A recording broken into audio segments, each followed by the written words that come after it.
Okay, so, like, what even is a violation, right? I mean, we know it when we see it, obviously, but, like, beyond the physical, it feels like it cuts deeper. Yeah, it hits at something way more fundamental about who we are. Totally. And today we're diving deep, like deep into the philosophy of rape. And before you think, whoa, heavy topic, just hear me out for a sec, okay? We're not just regurgitating legal definitions here. We're talking about rape as this, like, massive philosophical puzzle. It forces us to confront our ideas about autonomy, personhood, even the very fabric of our social structures. Yeah. And look, you sent over this, like, crazy detailed entry from the Stanford Encyclopedia of Philosophy. It's called Feminist Perspectives on Rape. And honestly, it's dense.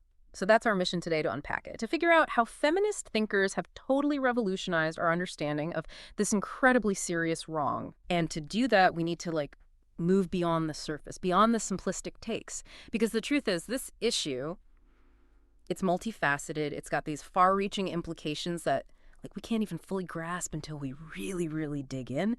So, yeah, buckle up, everyone, because we're about to go there. And you might just have a few of those oh, wow moments along the way, hopefully. It's definitely a topic that can be emotionally challenging to grapple with. Right. It's heavy stuff. Oh, absolutely.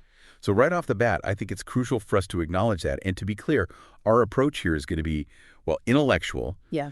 We want to really understand the different arguments laid out in the Stanford entry to provide you with a clear and, well, I guess comprehensive overview of the topic, without getting bogged down in, like, unnecessary jargon or anything. Totally, totally. And to give you a roadmap for this journey, the Stanford entry, it sort of lays out this spectrum of feminist thought on rape from, like, more liberal perspectives to, you know, the more radical ones. So we'll be navigating those different viewpoints as we unpack this whole thing. Okay, so the entry starts by talking about, like, breaking the silence, right? For so long, rape was shrouded in these, like, damaging myths and just plain misunderstandings. And I mean, it still is in a lot of ways. And the feminist effort to really emphasize just how prevalent rape is, that was huge. The entry, it cites research showing that something like 18.3% of women, they've reported experiencing rape or attempted rape in their lifetime. That's a significant portion. Right. It's not some rare occurrence. Right. It's not like just some outlier thing. And it completely demolishes that whole stranger in the alley myth. I mean, the data is clear. The majority of rapes, they're committed by people the victim knows. Like, we're talking over half being intimate partners, and then you add in acquaintances. Yeah, and if you think about it, I mean, that changes things in terms of prevention, right? Yeah. And the kind of support system survivors need, because there's this violation of trust there that, I mean, that adds a whole other layer to it. Totally, totally. And maybe, like, the most fundamental challenge that feminists brought to the table, it was this recognition that rape, it's a crime against the woman herself. Right. I mean, the entry reminds us that historically, women were often viewed as, like, property. And, you know, their value, it was tied up in this idea of, like, sexual purity. So rape, it was often seen as, like, an offense against her male relatives, like a violation of their property rights. And you really have to understand that historical context to, like, grasp how deeply entrenched some of these problematic views really are. I mean, the fact that the legal penalties for rape often involve paying compensation to the male family members, like, that just highlights that proprietary view of women, right? Yeah, it's wild. And then there's the marital rape exemption, which, I mean, this persisted in the U.S. until, like, surprisingly recently. And it was based on the idea that a husband couldn't actually rape his wife because, you know, she was seen as, like, his property. Yeah. And the entry points out that this messed up logic was, like, extended to enslaved African-American women whose, you know, whose owners thought they had this, like, right to just exploit them sexually however they wanted. And it's truly disturbing. Like, you can't even, it just makes you realize how radical this shift in perspective actually has been. Yeah, and it raises this huge question for philosophers, like, how much are those historical frameworks, how much are they still shaping the way we think about things? I mean, even today, even in the legal systems we've got now, because this feminist idea that rape is a crime against the woman, the individual, that's pretty revolutionary when you think about that whole legacy, you know? Absolutely. Okay, so the entry dives into some really complicated territory next. It's like the core of the what counts debate. Right. And the first big sticking point, consent. I mean, how we understand consent, it's evolved so much, right? It's not just like, did she say no anymore? It's so much more than that. Yeah, the entry gets into this really interesting distinction between attitudinal accounts of consent versus performative accounts. So attitudinal is all about like the internal mental state. Like, are you willing? But performative, that's about the outward stuff, the actions, the words. Like, did you actually say yes? And the entry does a really good job of explaining why a lot of feminists prefer that performative account, because relying on like someone's perceived mental state, I mean, that's just a recipe for disaster. Right. How many times have we heard perpetrators say, oh, she seemed into it, based on, I don't know what, a performative account? It demands something more concrete. Like, you got to show me the receipts. So for you as a philosopher, the shift here, it's from something internal, something that's often like totally unknowable, to something observable, something communicative. Yeah, it shifts that burden of proof onto actually demonstrating consent. Yeah.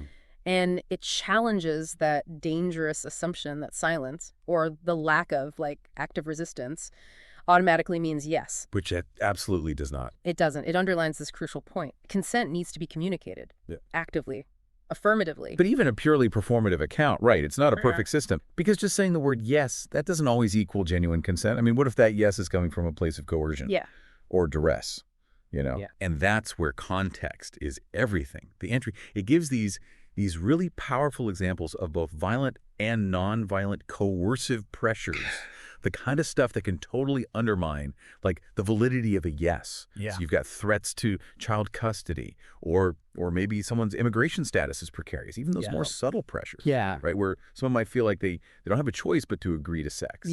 Yeah, exactly. And it brings up some really challenging questions, like, where's the line? Which forms of those nonviolent pressures, those coercive ones, should we consider them as invalidating consent, like both morally and legally? The entry talks about like the radical feminist perspective, that even those economic pressures and other structural pressures that you see in prostitution, they can be seen as coercion, which, leads to that whole concept of commercial sexual violence. And it really makes you think about the entire spectrum of pressures and how they impact someone's ability to choose. Truly choose.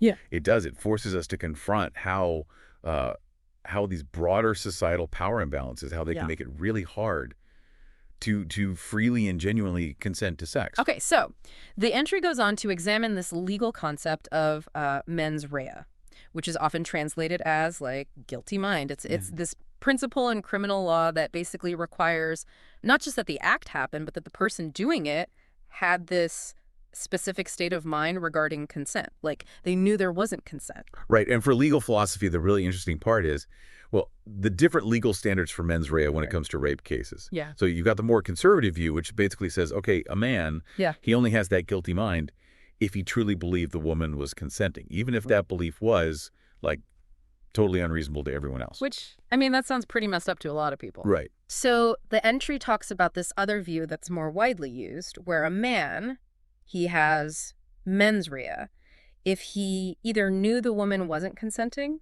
or if he had this like unreasonable belief that she was consenting. So in those cases, it becomes about figuring out how reasonable that belief was. And that brings up this really tricky, really philosophical question of, okay, what even is a reasonable belief when we're talking about sexual consent? Right, because it's not always clear-cut. It's not.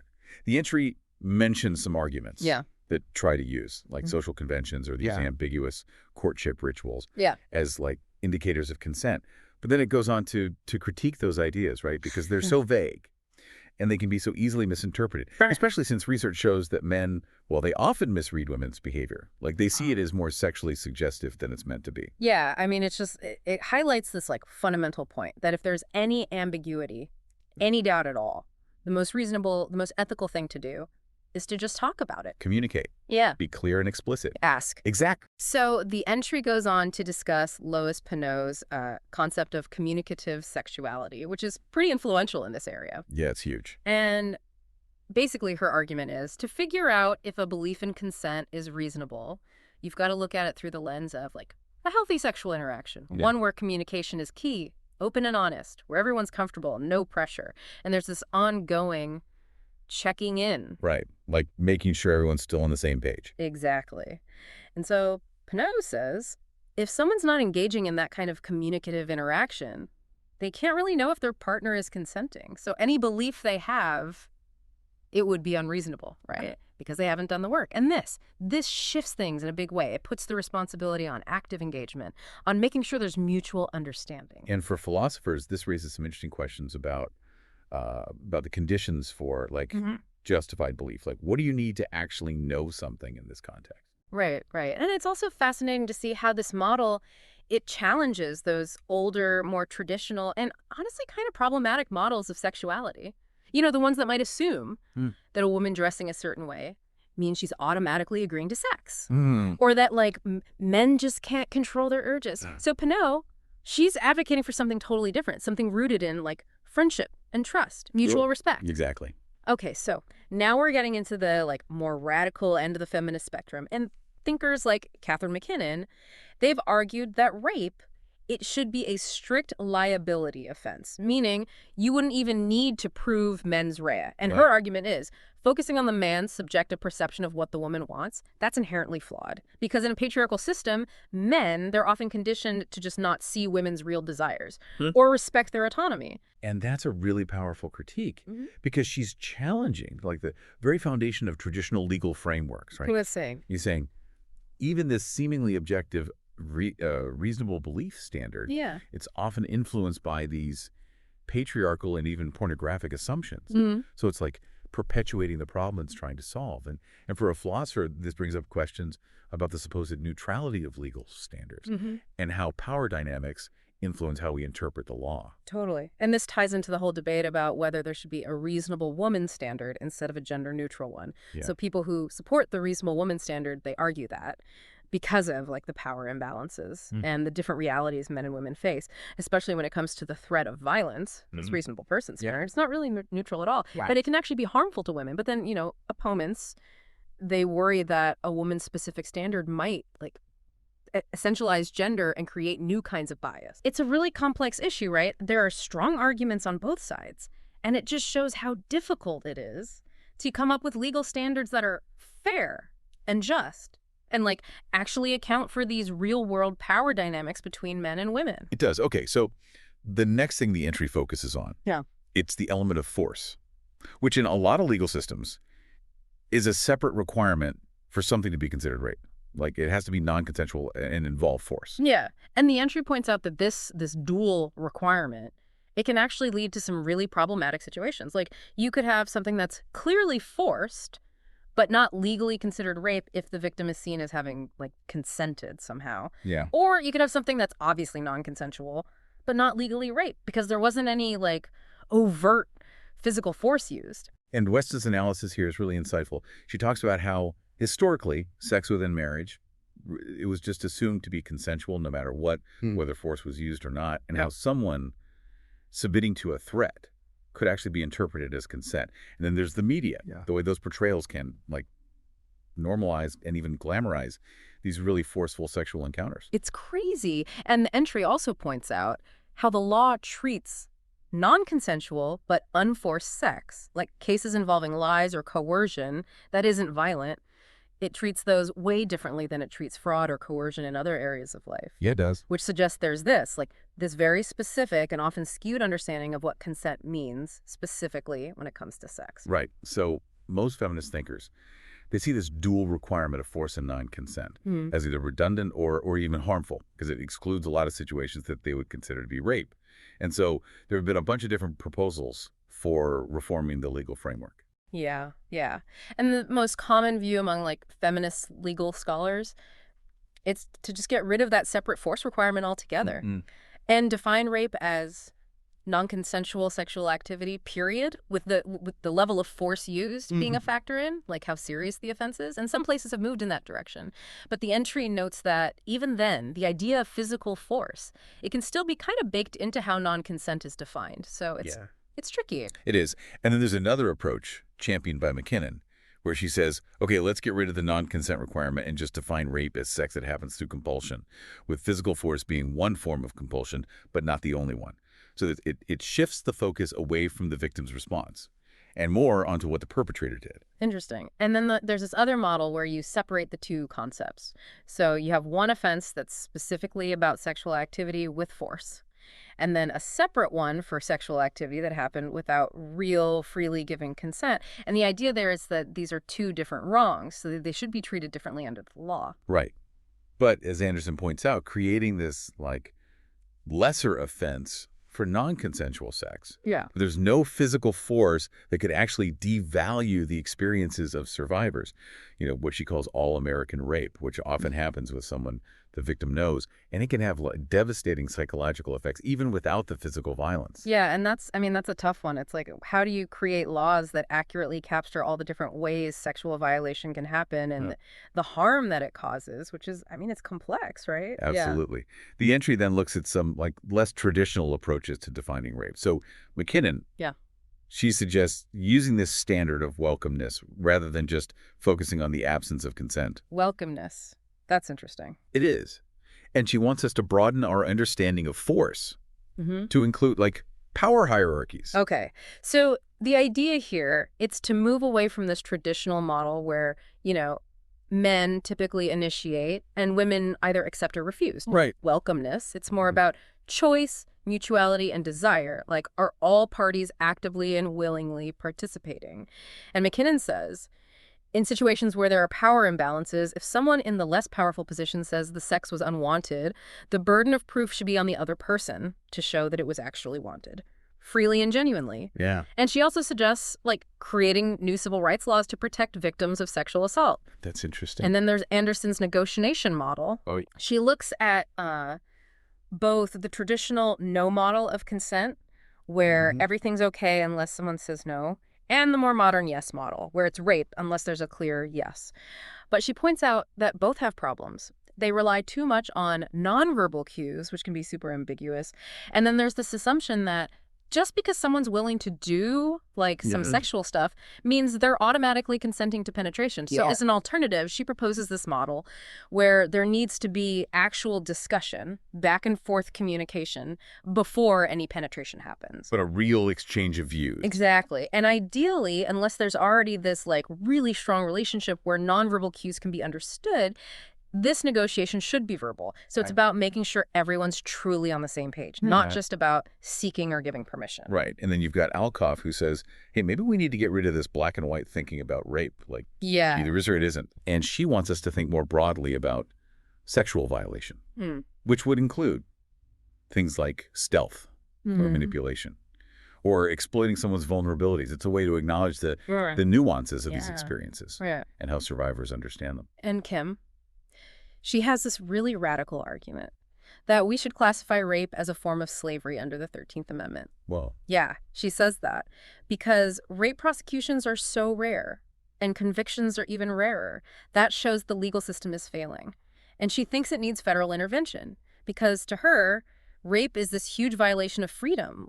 It's on par with slavery. That's a powerful statement. It is. And the entry wraps up by reminding us that legal definitions, they're important, but they're only one piece of the puzzle. Whether rape cases are successfully prosecuted, that depends on a lot of things, like whether people believe women when they come forward and whether we stop blaming victims. That whole assumption of risk thing, it has a huge impact on whether prosecutors even take these cases seriously and whether juries actually convict. So there's a lot more to it than just the law. Absolutely.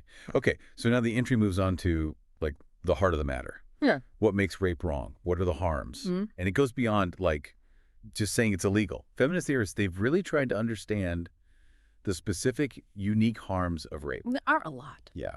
And starts by addressing this idea that's been floating around for a while, that rape is about violence, not sex. And the idea there is to challenge that old view that rape is a crime of passion, just guys being driven by lust. And instead to emphasize that it's often about anger, dominance, control, things that aren't really about sex at all. And while that framing can be really useful, to fight against victim blaming and to show that rape is a crime, the entry points out that it's got problems too. The fact that rape is sexual, that's a huge part of understanding why perpetrators do it and the impact it has on victims. And you can't separate that from the whole gendered context of society. Yeah. The entry quotes, few women would agree that being raped is essentially equivalent to being hit in the face. Right.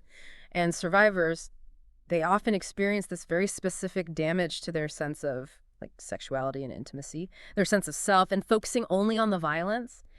It could actually like make us miss those cases where there wasn't physical force, but there was still this like deep violation. Right. And one of the most central harms of rape, Yeah. it's this violation of someone's bodily and sexual autonomy. And the entry discusses this concept of domain, which is really helpful for understanding this. It's like dot rape. It's this forceful invasion of someone's physical and emotional space, their mental space. Yeah. It denies their personhood. Like it treats them as just an object to be used. Yeah, and that message of dehumanization, it's a big part of the harm. Like Hampton argues, rape inflicts the subjective moral injury on the victim. It's like symbolically, it represents the rapist as the master and the victim as this inferior object. Yeah. And it makes sense that survivors often describe feeling worthless, numb, like they're disconnected from themselves. Exactly. And then Cahill. She adds another layer to this, talking about how rape is a denial of intersubjectivity. So by completely ignoring the victim's will, their agency, their personhood, it undermines the possibility of like real human connection, that mutual recognition, that respect, that's the foundation of healthy relationships. It does. And more recent philosophical work. Yeah. Has been trying to bring together those two things, right? The denial of personhood. Yeah.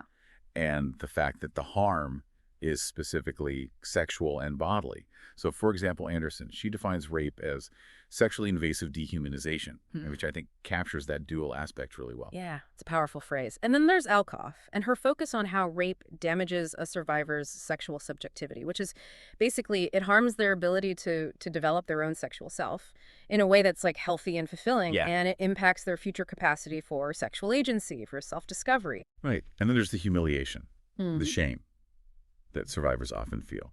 And that's often made worse by... by society, right? The judgments. The stigma. Yeah, it just adds to the pain.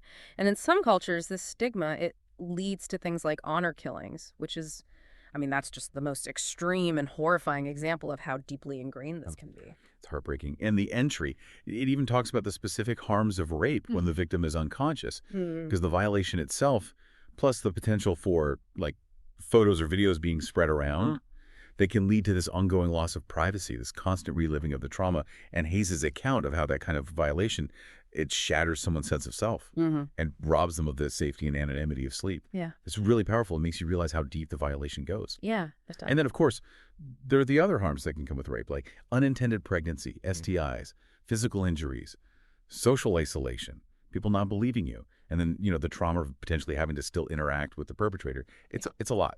It is. And Brayson, she has this really important work on the psychological effects of trauma. Oh. And how it can completely change the way you see the world. Like your basic assumptions about safety, the way things work, it's all shattered. And there's this feeling that your life story has been like broken, that it doesn't make sense anymore. And that can lead to this paralysis. And this feeling of disconnection from yourself. She also talks about how trauma and recovery, they're relational. So violence from others, it can really damage our connection to humanity. Yeah, that makes sense. And the entry also introduces this concept of female sexual slavery, which is used to describe the experiences of women who are subjected to routine, like systematic sexual violence. And it talks about the potential for developing complex post-traumatic stress disorder from prolonged trauma. And Fry's concept of mayhem, which is, it describes this really severe psychic damage that can make it hard for survivors to even know what they want or to stand up for their rights. Yeah. Okay, so shifting gears a bit, the entry moves on to the harms that rape inflicts on women as a group, not just individual women, but women as a whole.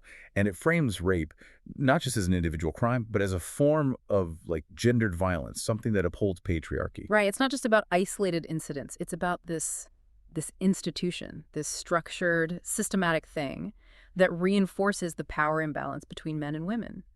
And it creates fear, limits women's freedom, and enforces those patriarchal norms about how women should act and what men are entitled to. And the entry talks about how the institution of rape, it actually puts those harmful views about gender and sexuality into practice. It normalizes male dominance and control, that whole idea of male sexual entitlement.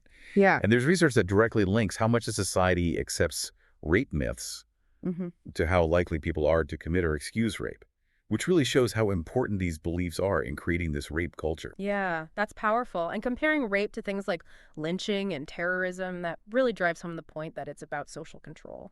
And then there's Card's concept of the protection racket, which is men create the danger that women fear, and then they offer protection in exchange for, like, obedience. Yeah, and it's so insidious. It is. And that constant threat of rape, it teaches women to internalize those expectations of what it means to be feminine and to blame themselves when they're assaulted, which, I mean, that's messed up on so many levels. It keeps women from resisting not just rape, but all sorts of oppression. And ultimately, the entry makes this clear. The institution of rape, it benefits men as a group by keeping them in power, limiting women's freedom, and creating a world where they're the ones who are less afraid. And then it brings up these really challenging concepts like men's collective responsibility for this system and distributive justice, how the burden of fear isn't shared equally. Right. Okay. And then the entry goes on to this crucial intersection of rape and racism and the history of rape being used to dominate racially in the U.S., especially the systematic rape of black women by white men during slavery. I mean, that's a horrific reminder of how these things are connected. It was about terror, about maintaining white supremacy. Yeah, and part of the legacy of slavery is that the rape of black women was denied, and these racist sexual stereotypes were reinforced, portraying black women as, like, inherently promiscuous and black men as these dangerous hypersexual threats to white women. And those stereotypes, they still have power today. They affect how we see rape, how it's shown in the media. It's true. And the entry also talked about why black women are less likely to report sexual assault. Things like lack of trust in law enforcement and the fear of being silenced or judged in their own communities. And then there's how racist ideas about rape were used to justify colonialism and genocide against Native Americans. Like this idea of the colonial imagination, which portrayed Native men as savage rapists so that colonizers could take their land and impose patriarchal structures. All right. So messed up. And finally, we get to the really horrific phenomena of war rape and genocidal rape. Yeah. And the entry challenges this idea that war rape is just an unfortunate side effect of conflict. It explains how it's actually a deliberate tactic used to demoralize the enemy, break apart their society, and cause lasting trauma. And, you know, the systematic rape of women in war, it's a symbolic attack on the whole community. It is. And it's so important to understand the link between war rape and genocidal rape. Because the goal of genocide is to destroy a particular group, right, and rape.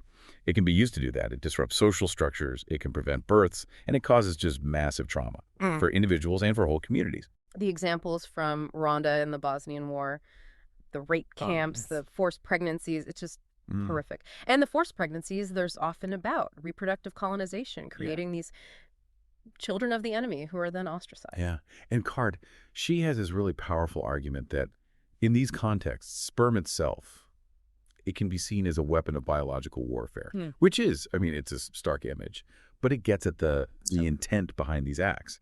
And then there's Schott, who talks about how war rape that aims to force pregnancy, it undermines natality. Yeah, it's the capacity for new beginnings, for continuing the life of the community. So it's not just damaging to individuals, it's damaging to the world they're a part of. Wow. And the entry wraps up the section by talking about how rape and genocide, it tears apart the fabric of the community. And it can be so traumatic that victims might even want to abandon their own group identity just to survive. And then it talks about how the International Criminal Tribunal for the former Yugoslavia, they recognize rape as a crime against humanity, which is, I mean, that's a big step. Expert speaker.